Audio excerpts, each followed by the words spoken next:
Brought to you by Agilus Diagnostics.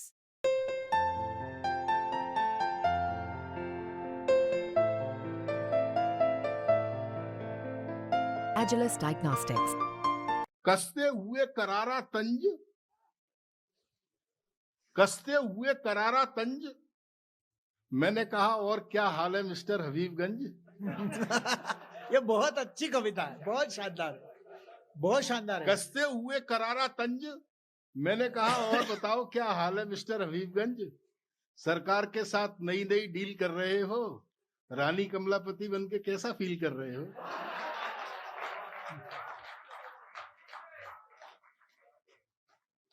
कसते हुए करारा तंज, मैंने कहा और बताओ क्या हाल है मिस्टर हबीबगंज। सरकार के साथ नई नई डील कर रहे हो, रानी कमलापति बन के कैसा फील कर रहे हो। होठों ही होठों में बुदबुदाते हुए एक भद्दी सी गाली, हबीबगंज ने अपनी जालीदार टोपी कुर्ते की जेब में डाली और बोला भाई साहब सरकार बदल गई है, सारा काम धाम का टेंडर बदल गया है, मैं कहां जाके रोऊं, मेरा तो जेंडर बदल गया।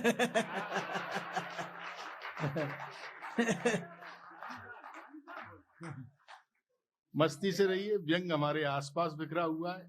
अच्छा, इस देश में तमाम सारी समस्याएं, इस देश में समस्या वो नहीं है, समस्या मूल समस्या क्या है मैं बताता हूं।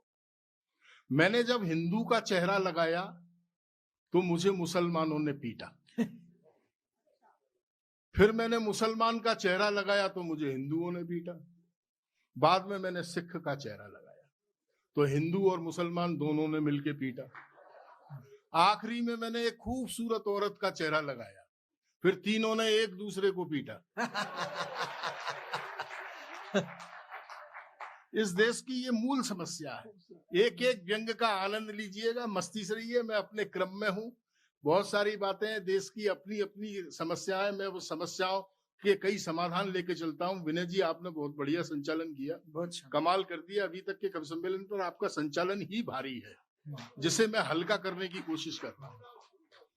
इंग्लैंड अपने वैभव से सबको पछाड़ रहा है, इंग्लैंड अपने वैभव से सबको पछाड़ रहा है, अमेरिका अंतरिक्ष में झंडे गाड़ रहा है, जापान 11वीं विंडो के नजदीक खड़ा है, ऑटोमोबाइल्स में जर्मनी का जादू तगड़ा है, इधर चीन ने पूरी दुनिया में अपना प्रोडक्ट उतारा। एक हम भारतीय हैं जो मुंह में गुटखा दबाकर अभी तक यही पूछ रहे हैं कि कटप्पा ने बाहुबली को क्यों मारा। ये हमारा राष्ट्रीय चरित्र है।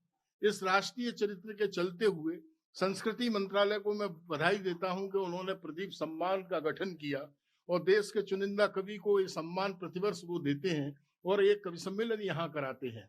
ये सब करते रहना चाहिए। और एक और निवेदन मैं कर देना चाहता हूं, ऐसी संगतें जुड़ती रहनी चाहिए राम बाबू जी। ये साहित्यिक और संगीत की जो संगतें हैं वो हमारे समाज में, हमारे परिवारों में संस्कृति के आदान प्रदान करने की एक जगह है। ये संगत होती रहनी चाहिए। मैं अपनी हिंदू माइथोलॉजी से एक उदाहरण देता हूं आपको। संगत का ये असर होता है गुरुजी, हमारे पौराणिक संदर्भों में कहा गया कि जब धर्मराज युधिष्ठिर स्वर्ग गए थे तो संगत का ये असर था कि उनके साथ उनका पालतू कुत्ता तक स्वर्ग गया था। ये कथा तुम सबको मालूम है। इस कथा को याद रखना भोपाल के प्यारे लोगों, और मेरी जिंदगी का सर्वश्रेष्ठ व्यंग आपकी अदालत में। स्वागत है वैसा, स्वागत। खंडन करते करते हमारा भेजा ही खप गया, खंडन करते करते हमारा भेजा ही खप गया, गलती से एक अखबार में हमारे स्वर्गवासी हो जाने का समाचार छप गया।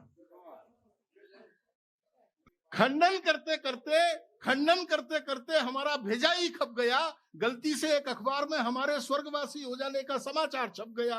लोग फेसबुक, ट्विटर, व्हाट्सएप पर हमें श्रद्धांजलि पर श्रद्धांजलि दिए जा रहे थे और हम घर बैठे विधवा पेंशन की तरह लिए जा रहे थे। लोग दुखी थे, उनके चेहरे पे गम भी थे। तत्काल हमारी याद में एक शोक सभा बुलाई गई जिसमें अपनी मूल पहचान छुपाए हुए हम भी थे। दृश्य देखना गुरु जी, बहुत ही शानदार। तत्काल हमारी याद में तत्काल हमारी याद में एक शोक सभा बुलाई गई, जिसमें अपनी मूल पहचान छुपाए हुए हम भी थे, अपने बेतुके रुख को संभालते हुए और हमारे तैल चित्र पर एक मुरझाए हुए फूलों की माला डालते हुए एक क्षेत्रीय नेताजी बोले, शर्मा जी महान थे, हमारे इलाके की शान थे, साहित्य तो उन्होंने इतना रचा है कि इन बाकी बचे हुए कवियों के लिए कुछ नहीं बचा है। साहित्य तो उन्होंने इतना रचा है, साहित्य तो उन्होंने इतना रचा है कि इन बाकी बचे हुए कवियों के लिए कुछ नहीं बचा है। उनके सृजन हमें रह रह के रुलाएंगे, वो इतनी पुण्य आत्मा थे कि देखना सीधे स्वर्ग जाएंगे। अच्छा, तभी स्वर्ग की दिशा में पुकारते हुए और मेरे तैल चित्र को निहारते हुए नेताजी रुआंसे अंदाज में बोले शर्मा जी, हमें हमारी मोहब्बत का सिला दे जाते, अकेले क्यों गए, हमें भी साथ ले जाते। तभी मेरे मुंह से निकल गया, नेताजी हम ये वादा नहीं निभाएंगे, हम कोई युधिष्ठिर थोड़ी है जो आप साथ जाएंगे। बढ़िया। हमने कहा नेताजी हम ये वादा नहीं निभा पाएंगे, हम कोई युधिष्ठिर थोड़ी हैं जो आप साथ जाएंगे। कविता खत्म हो गई, आप लोग तालियां कब बजाएंगे? आनंद।